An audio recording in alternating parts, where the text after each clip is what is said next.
बिस्मिल्लाहिर्रहमानिर्रहीम। अस्सलाम वालेकुम क्लास। आज जो हमारा लेक्चर है हमने सेंसरी रिसेप्टर्स इन वर्टिब्रेट्स हम स्टडी कर रहे थे, उसी को हमने कंटिन्यू करना है। तो हमारे पास जो नेक्स्ट रिसेप्टर है वो है proprio receptors. Students, proprio receptors जो हैं ये हमारे पास स्ट्रेच रिसेप्टर है। स्ट्रेच रिसेप्टर जब भी जो हम कहते हैं कि ये स्पेसिफिकली जो इनको स्टडी किया गया है वो आर्थ्रोपोड्स के अंदर स्टडी किया गया है। अब जब एनिमल की बॉडी के अंदर कोई भी बेंडिंग, कोई भी मैकेनिकल चेंज आएगा, बेंडिंग, टेंशन, स्ट्रेच, ठीक है, तो उससे क्या होगा कि उसकी बॉडी, एनिमल की बॉडी उस चेंज को डिटेक्ट करेगी, सेंस करेगी और ये मैसेज भेजा जाएगा ब्रेन की तरफ, ठीक है। इसे हम स्ट्रेच रिसेप्टर कहते हैं। और ये जो इन्फॉर्मेशन है, जो भी बेंडिंग और स्ट्रेचिंग है, वो इन्फॉर्मेशन इन्वायरमेंट से लेके, ठीक है, क्या है कि ब्रेन की तरफ भेजी जा रही है। उसके अलावा हम कहते हैं कि ये जो स्ट्रेच रिसेप्टर हैं, जो प्रोप्रियो रिसेप्टर हैं, ये movement of the body and the position of the body को भी क्या करते हैं, मेंटेन करते हैं। तो स्टूडेंट्स, अगर हम देखें कि आर्थ्रोपोड्स में कहाँ कहाँ मौजूद होते हैं, तो ये आर्थ्रोपोड्स की अपेंडिजेस पे, उनके एंटीना पे, ठीक है, उनके जॉइंट्स पे और एक्सटेंसर मसल्स पे जो हैं उनके मौजूद होते हैं। अब अगर हम देखें, हम कहते हैं कि आप ये जो है एक मसल है, इसमें बैंड्स होंगे,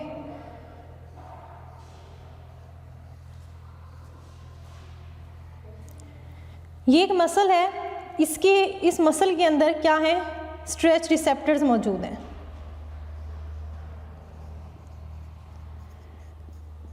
जो हमने स्टडी के लिए एनिमल लिया है वो है हमारे पास क्रेफिश, ठीक है।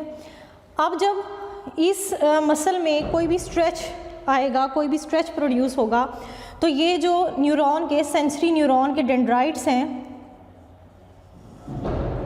वो उस चेंज को डिटेक्ट करेंगे, इस मैसेज को यहाँ से लेंगे इस मसल से, और ये मैसेज सेल बॉडी तक जाएगा न्यूरॉन की, और न्यूरॉन की सेल बॉडी से एक्सॉन के पास, और एक्सॉन से फिर फर्दर जो है ये ब्रेन की तरफ भेज दिया जाएगा। इस तरह से ब्रेन को पता चलेगा कि यहाँ पे बॉडी के अंदर क्या है, चेंज आया है। तो बच्चे, ये जो स्ट्रेच रिसेप्टर हैं या प्रोप्रियो रिसेप्टर्स हैं, ये हमारे हम इन्वर्टिब्रेट्स की बात कर रहे हैं, तो इन्वर्टिब्रेट के मसल्स में उनके जो है वो मसल्स जो कि स्ट्रेच हो सकते हैं उनके मेम्ब्रेन्स के अंदर, ठीक है, और उनके वो टिश्यूज़ जो स्ट्रेच हो सकते हैं वहाँ पे ये मौजूद होते हैं। उसके बाद नेक्स्ट है हमारे पास टेक्टाइल रिसेप्टर। टेक्टाइल रिसेप्टर को हम टच रिसेप्टर भी कहते हैं, और ये मॉडिफिकेशन है एपिथेलियल सेल्स की। एपिथेलियल सेल्स मॉडिफाई हुए और उन्होंने क्या बना दिए, टेक्टाइल रिसेप्टर बना दिए, और ये एसोसिएटेड होते हैं with sensory neurons. Sensory neuron के साथ इनकी एसोसिएशन ज़रूरी है, क्योंकि जब तक ये सेंसरी न्यूरॉन के साथ एसोसिएटेड नहीं होंगे तो जो वो इंफॉर्मेशन है वो ब्रेन तक नहीं जाएगी। तो स्टूडेंट्स, ये मौजूद होते हैं प्रोजेक्शंस के ऊपर, एनिमल की जो वो पार्ट्स जो बॉडी से बाहर निकले हुए हैं, जो यूँ कह लें अपेंडिजेस कह लें, या जो बॉडी से बाहर हैं, जैसे कि ब्रिस्टल्स हैं, स्पाइंस हैं, सीटी है, तो यहाँ पे ये क्या है, टेक्टाइल रिसेप्टर मौजूद है। जब भी कोई ऑब्जेक्ट एनिमल की बॉडी के साथ आके टच होगा तो जो सेंसरी रिसेप्टर हैं, टेक्टाइल रिसेप्टर्स, ठीक है, ये क्या होंगे, मैकेनिकली डिफॉर्म्ड हो जाएंगे, इनके अंदर चेंज आ जाएगा, इनकी जो शेप है वो चेंज होगी। इस तरह से एक जनरेटर पोटेंशियल जो है वो बिल्डअप होगा, और वो जनरेटर पोटेंशियल जो है वो एक्शन पोटेंशियल के फॉर्म में आपके सामने आएगा। और ये एक्शन पोटेंशियल जो है क्या होगा कि नर्व इंपल्स गुजरेगी, और नर्व इंपल्स ब्रेन तक उस मैसेज को लेके जाएगी। यहाँ पे दो एग्जांपल दी हुई हैं इन्वर्टिब्रेट्स की। फर्स्ट वन है आपके पास ट्यूब डिवेलिंग पोलीकीट। अब ये ट्यूब डिवेलिंग पोलीकीट जो है ये क्या करते हैं, ट्यूब बना के रहते हैं, ट्यूब के अंदर इनकी बॉडी होती है। जब भी ये क्या है कि वाटर के अंदर रह रहे हैं, पोलीकीट जब ट्यूब से बाहर होगा और वाटर में अगर कोई वाइब्रेशन प्रोड्यूस हुई है तो क्या होगा कि ये उसको डिटेक्ट कर लेंगे। इनके जो सेंसरी रिसेप्टर्स हैं वो उस चेंज को डिटेक्ट कर लेंगे, और इस तरह से पोलीकीट जो है वो उसको नहीं पता कि वो जो है जो वाइब्रेशन है ये किसी प्रीडेटर की है या प्रे की, तो वो अपनी बॉडी को रिट्रैक्ट कर लेगा, अंदर की तरफ ले जाएगा वापस, ठीक है। उसके अलावा वेब बिल्डिंग स्पाइडर्स हैं हमारे पास। स्पाइडर्स क्या करते हैं, वेब बनाती हैं। अब कोई भी चीज़ अगर स्पाइडर के वेब के साथ आगे टच होगी तो वेब के अंदर वाइब्रेशन प्रोड्यूस होगी, और स्पाइडर जो है वो उस वाइब्रेशन को भी डिटेक्ट कर लेंगे, और इस तरह से ये क्या है कि अपने प्रे को भी कैप्चर कर लेती हैं। उसके बाद स्टूडेंट्स हमारे पास थर्मो रिसेप्टर जो है ये क्या करते हैं, रिस्पॉन्ड करते हैं टेम्परेचर चेंज को। टेम्परेचर में जो भी चेंज आ रहा है उसको थर्मो रिसेप्टर डिटेक्ट करेंगे। यहाँ पे हमारे पास एग्जांपल है पैरामीशियम की। पैरामीशियम वाटर में उस एरिया में कलेक्ट हो जाते हैं जहाँ पे वाटर का टेम्परेचर क्या होता है, मॉडरेट होता है। उसके अलावा जो हमारे पास लीचीज़ हैं, टिक्स और माइट्स हैं, ये अपना क्या करते हैं कि ये वार्म ब्लडेड होस्ट को जो है ना ये प्रेफर करते हैं, इनका होस्ट जो है वो वार्म ब्लडेड होना चाहिए। तो अब उस जो होस्ट है, ठीक है, उसके ब्लड का टेम्परेचर जो है ये क्या है कि अपने थर्मो रिसेप्टर्स के ज़रिए डिटेक्ट कर लेते हैं। उसके अलावा हमारे पास कुछ क्रस्टेशियन, हॉर्सशू क्रैब जो हैं ये क्या कर सकते हैं, थर्मल वाइब्रेशन को सेंस कर सकते हैं, जबकि जो टेक्टाइल रिसेप्टर हैं वो क्रस्टेशियन और हॉर्सशू क्रैब के अंदर मौजूद नहीं है, उनके लिए कोई आइडेंटिफाइड स्ट्रक्चर इन एनिमल्स के अंदर नहीं देखा गया। तो स्टूडेंट्स यहाँ तक हमारे जो इनवर्टिब्रेट के सेंसिटिव रिसेप्टर हैं वो एंड हो जाते हैं। इसके नेक्स्ट जो लेक्चर है उसमें हमने रिसेप्टर्स इन वर्टिब्रेट स्टडी करना है। इंशाल्लाह फिर मिलेंगे नेक्स्ट लेक्चर में, तब तक के लिए अल्लाह हाफिज़। ओके स्टूडेंट्स, तो हमने सेंसरी रिसेप्टर्स इन इनवर्टिब्रेट्स को हमने स्टडी कर लिया है। अब हम देखेंगे वर्टिब्रेट सेंसरी रिसेप्टर्स। अब जो हम सेंसरी रिसेप्टर्स पढ़ेंगे वो किसके होंगे, वर्टिब्रेट्स के होंगे। हमने वर्टिब्रेट के सेंसरी रिसेप्टर्स को स्टडी करना है वन बाय वन। तो स्टूडेंट्स, अगर हम वर्टिब्रेट के सेंसरी रिसेप्टर्स की बात करें तो हम कहते हैं कि जो वर्टिब्रेट हैं वो डिफरेंट इन्वायरमेंट्स के अंदर उनकी एडॉप्टेशंस हैं, वो डिफरेंट इन्वायरमेंट्स के अंदर वो रह रहे हैं। आपको वर्टिब्रेट्स क्या है कि वाटर में भी मिलेंगे, आपको लैंड में भी मिलेंगे, एयर में भी मिलेंगे, ठीक है, वर्टिब्रेट्स। तो मतलब कि इनकी जो हैबिटेट है वो वेरी कर रहा है, ठीक है, डिफरेंट हैबिटेट के अंदर ये रह रही हैं, डिफरेंट इन्वायरमेंट के अंदर। यहाँ पे मैंने एग्जांपल कोट किया, जैसे कि एक ट्राउट है वो cold clear water of the stream उसके अंदर रह रही है, ठीक है।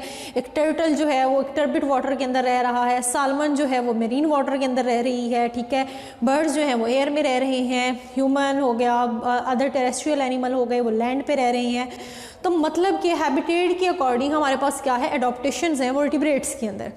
अब बच्चे हम देखते हैं कि हम ले लेते हैं दो मीडियम, ठीक है, दो main medium, one is air and second is water. Air की अगर हम बात करें बच्चे, तो एयर हम क्या कहते हैं कि ये लाइट को ट्रांसमिट करती है, ठीक है, and it also conduct the sound waves. इस साउंड वेव्स को क्या कर सकती है, एयर कंडक्ट कर सकती है, but it can not carry, ठीक है, but it can not pass the electrical energy. हमारे पास जो एयर है बच्चे, वो इलेक्ट्रिकल एनर्जी जो है, जो करंट है, वो एयर के अंदर से नहीं गुजर सकता, ठीक है। उसके अलावा बच्चे जो एयर है ना वो क्या है कि small number of molecules, detectable molecules को क्या करती है, कैरी करती है, ठीक है, लार्ज नंबर ऑफ मॉलिक्यूल्स को कैरी नहीं करती। उसके बाद अगर हम इसके कंपैरिजन में बच्चे वाटर की बात करें तो वाटर जो है ये क्या करता है, वाटर में से साउंड जो है वो ट्रैवल होती है और फास्टर यानी कि बहुत तेज़ी से गुजरती हैं एज़ कम्पेयर टू एयर, ठीक है। एयर के मुकाबले में वाटर के अंदर साउंड जो है वो फास्टली ट्रैवल करती है। उसके अलावा जो है बच्चे ये क्या कर सकते हैं, वाटर के अंदर जो केमिकल्स हैं, ठीक है, वो भी क्या है कि उसके अंदर डिज़ोल्व भी हो सकते हैं और एक जगह से दूसरी जगह में पे भी जा सकते हैं, और large number of detectable molecule जो हैं वो क्या कर सकते हैं, वाटर के अंदर ट्रैवल कर सकते हैं। उसके अलावा बच्चे वाटर जो है it is a good conductor of electricity. Electricity उसमें से पास हो सकती है। हमने कहा था एयर में इलेक्ट्रिक करंट नहीं गुजर सकता, इलेक्ट्रिसिटी पास नहीं हो सकती, जबकि water is a good current of electricity, ठीक है। उसके अलावा बच्चे अगर हम वाटर का देखें तो वाटर जो है ना वो लाइट को एब्जॉर्ब तो करता है पर ट्रांसमिट नहीं करता, ठीक है। तो इसीलिए वाटर में विजन जो है उसकी प्रॉब्लम आ जाती है। अब बच्चे अगर हम देखें तो वर्टिब्रेट जो है, ठीक है, उनके जो सेंसरी रिसेप्टर हैं उनमें आपस में क्लोज रिलेशनशिप है, ठीक है। उनके जो हमारे पास जो है ना वर्टिब्रेट्स, ठीक है, उनमें हमने देखा है कि एवोल्यूशनरी एडॉप्टेशन हुई है। एवोल्यूशनरी एडॉप्टेशन क्या है कि with the passage of time उनके सेंसरी रिसेप्टर्स जो हैं वो इवॉल्व हुए, मैसेज लेते हैं एनवायरनमेंट से और उसको भेजते हैं toward the central nervous system, वहाँ पे उसकी प्रोसेसिंग होती है। अब क्योंकि वर्टिब्रेट्स के अंदर जो है हमारे पास हमें मॉडिफिकेशन देखने को मिलेंगी, ब्रेन आ जाएगा, ठीक है, वेल डेवलप्ड ब्रेन आ जाएगा, और उसी तरह जैसे जैसे वेल डेवलप्ड ब्रेन आएगा रिसेप्टर्स जो हैं वो भी मॉडिफाई होंगे और रिस्पॉन्स जो है वो भी ज़्यादा बेहतर होगा, ठीक है। तो बच्चे हमारे पास जो वर्टिब्रेट्स हैं उनमें जो सेंसरी ऑर्गन्स हैं ऑलमोस्ट सिमिलर हैं, ठीक है।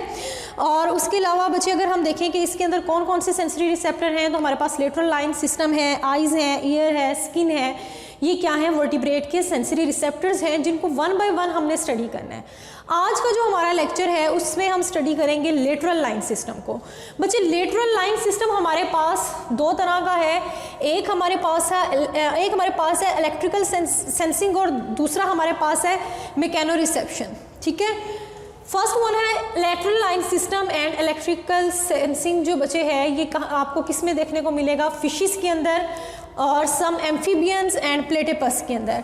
बच्चे ये क्या करता है, ये equilibrium, gravity deduction, audition and magneto reception का ये काम करता है। ठीक है, उसके अलावा बच्चे ये जो लेटरल लाइन सिस्टम और इलेक्ट्रिकल सेंसिंग है, ठीक है, ये जो आपके पास रिसेप्टर है ये कहाँ पे होता है, हेड के अंदर और बाकी की बॉडी के अंदर जो है ये क्या होते हैं, ये प्रेजेंट होता है रिसेप्टर। ठीक है, अब बच्चे अगर हम देखें कि ये किस तरह से होता है तो बच्चे बॉडी के ऊपर क्या होते हैं, पोर्स होते हैं, उन पोर्स के साथ होती हैं कैनाल्स और उन कैनाल्स के एंड पे होते हैं एम्प्यूलरी ऑर्गन। ठीक है, जिसे हम एम्प्यूला कहते हैं। बच्चे यहाँ पे जो रिसेप्टर है वो कौन है, जो इलेक्ट्रो रिसेप्टर है, ठीक है, वो क्या है, एम्प्यूला है। एम्प्यूला को हम इलेक्ट्रो रिसेप्टर भी कह सकते हैं। अब बच्चे हम कह रहे हैं कि फ़िश की बॉडी है, ठीक है, या कुछ एम्फीबियंस जो कि जिनके अंदर ये रिसेप्टर मौजूद हैं उनकी बॉडी के ऊपर क्या होंगे, कहीं कहीं पे पोर्स होंगे।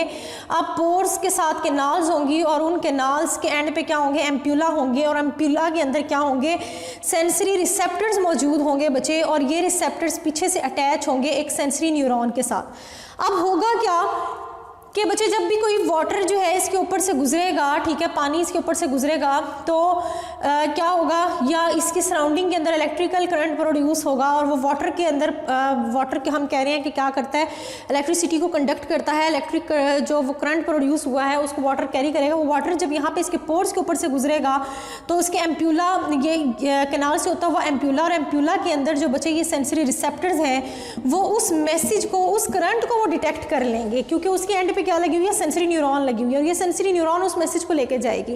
अब एम्प्यूला के जरिए, या यूँ कह लो कि एम्प्यूला के अंदर जो सेंसरी न्यूरॉन है, ठीक है, रिसेप्टर मौजूद थे, रिसेप्टर के साथ सेंसरी न्यूरॉन थी, वो उस मैसेज को ले गई और डिटेक्ट कर लिया गया। ठीक है, अब बच्चे ये क्या करते हैं, हम कहते हैं कि जो लिविंग ऑर्गेनिज्म है, फॉर एग्जांपल फिशेस, वो क्या करती हैं, इलेक्ट्रिक फील्ड जो है लिविंग ऑर्गेनिजम्स वो जनरेट करती हैं।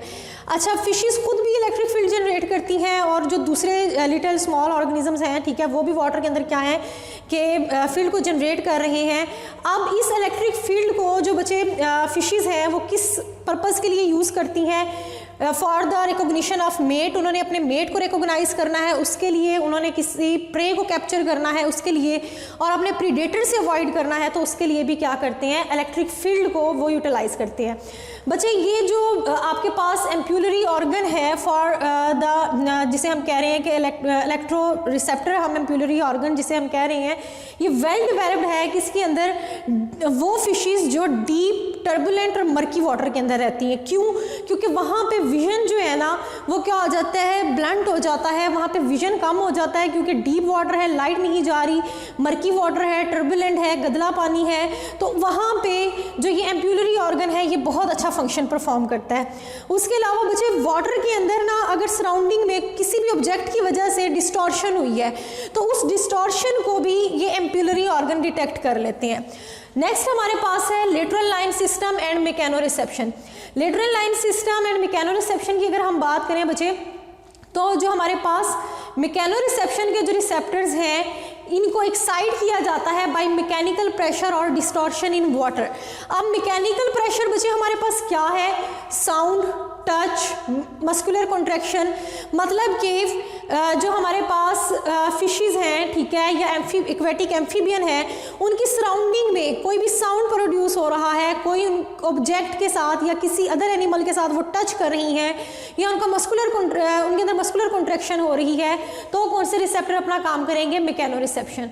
बच्चे मैकेनो रिसेप्टर की यहाँ पे रिसेप्टर दिया गया है उसका नाम है न्यूरोमास्ट। अब बच्चे न्यूरोमास्ट जो है ये प्रेजेंट होते हैं साइक्लोस्टोम्स के अंदर, शार्क्स के अंदर और कुछ एक्वेटिक एम्फीबियंस के अंदर। बच्चे ये क्या करते हैं, वाटर के अंदर डिस्प्लेसमेंट और डिस्टर्बेंस को डिटेक्ट करते हैं। ठीक है, ये जो है ना बच्चे अदर बॉडी पार्ट्स के अंदर प्रेजेंट होते हैं बट हेड में प्रेजेंट नहीं होते। ये इन दोनों का मेन डिफरेंस है कि जो हमारे पास एम्प्यूलरी ऑर्गन है ये हेड में भी प्रेजेंट होते हैं, जबकि न्यूरोमास्ट जो है ये हेड में प्रेजेंट नहीं होते। अब अगर हम बच्चे देखेंगे ये काम किस तरह से करते हैं, तो न्यूरोमास्ट जो है ना ये बॉडी में पिट्स होते हैं, गड़े होते हैं, और उसके अंदर न्यूरोमास्ट होते हैं। ये न्यूरोमास्ट सेल बच्चे क्या करते हैं, इनके ऊपर लगे होते हैं ये हेयर, डिफरेंट हेयर्स होते हैं, ठीक है। ये हेयर जो है ना बच्चे ये पीछे से अटैच होते हैं सेंसरी न्यूरॉन के साथ। अब जब इनकी बॉडी के ऊपर से वाटर गुजर रहा है, ठीक है, तो ये क्या होंगे कि ये हेयर्स जो है ये बीट करेंगे, इनकी पोजीशन चेंज होगी, वाटर में डिस्टॉर्शन हो रही है, डिस्टर्बेंस हो रही है, और उस डिस्टॉर्शन और डिस्टर्बेंस को डिटेक्ट कर लेगी सेंसरी न्यूरॉन, ठीक है।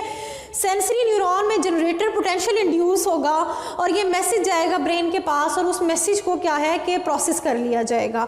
अब बच्चे अगर हम ये देखें तो ये आपको ये जो दिखाए गए हैं ये sensory hairs and these are sensory cells and collectively known as न्यूरोमास्ट।